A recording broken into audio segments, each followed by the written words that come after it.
একদিন একটি মাতাল মাতলামি করতে করতে একটি রেস্টুরেন্টে গেল। রেস্টুরেন্টে যাওয়ার পরেই সে রেস্টুরেন্টের একটি লোক ছিল, সেই লোকটাকে বলল কি যে ভাই আমাকে একটা চিকেন ফ্রাই দেন তো। তো সে বলল কি যে ভাই চিকেন ফ্রাই তো নাই, রাত হয়ে গেছে অনেক, তো চিকেন ফ্রাই তো শেষ, আমাদের কাছে শুধু কাঁচা মুরগি আছে, তো আপনি সেটা নেবেন? বলছে যে ঠিক আছে, হ্যাঁ আমাকে ওটাই দে, আমি বাসায় গিয়ে বলবো আমার বউকে রেঁধে দিতে, আমার বউ আমাকে রেঁধে দিবে। তো বললো যে ঠিক আছে ভাই আপনাকে আমি দিতেছি। তো সেই লোকটাও ঠিক মতন কাঁচা মুরগিটা নিয়ে রাস্তা দিয়ে হাঁটা শুরু করলো। তো তখনই সামনে দেখলো কি যে একটা কুকুর বসে আছে। তো কুকুরটাকে দেখে সে মনে মনে ভাবলো, মনে হয় কুকুরটা আমার থেকে মাংসটা নেওয়ার জন্য মনে হয় আমার উপরে আক্রমণ করতে পারে।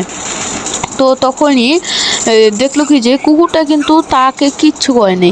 তো এটা দেখে লোকটি খুশি হয়ে মাতালটি তার সামনে গিয়ে কুকুরটাকে সেই মাংসটা দিয়ে বলল, পিঠের মধ্যে হাত বুলিয়ে বলল কি যে কুকুর তুই কিন্তু অনেক ভালো, ঠিক আছে। অন্য কুকুর কিন্তু দেখলে কিন্তু ভাবা শুরু করতো, ঠিক আছে, আওয়াজ শুরু করতো, চিল্লাচিল্লি করতো, আমার উপরে আক্রমণ করা শুরু করতো, কিন্তু তুই তো এরকম ছিলি না, তুই যে দেখি ভালো। তো সেটা বলে সে তখন ওই জায়গা থেকে এসে পড়ে এবং বাসা আসার পর তার বউ তাকে বলে কি যে ভালো হয়েছে তুমি এসে পড়েছো, তোমার জন্য অনেক চিন্তা হচ্ছিল। পরে মাতাল বললো কি যে কেন আজকে আমার জন্য এত চিন্তা হলো কেন?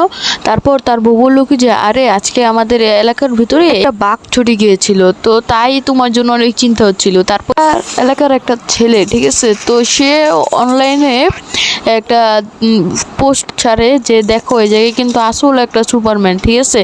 তো এই জায়গায় দেখাচ্ছিল কি যে একটা লোক একটা বাঘের পিছে, ঠিক আছে, হাত বুলিয়ে তাকে মাংস খাওয়াই দিতেছে, আর এটাই আসল সুপার হিরো।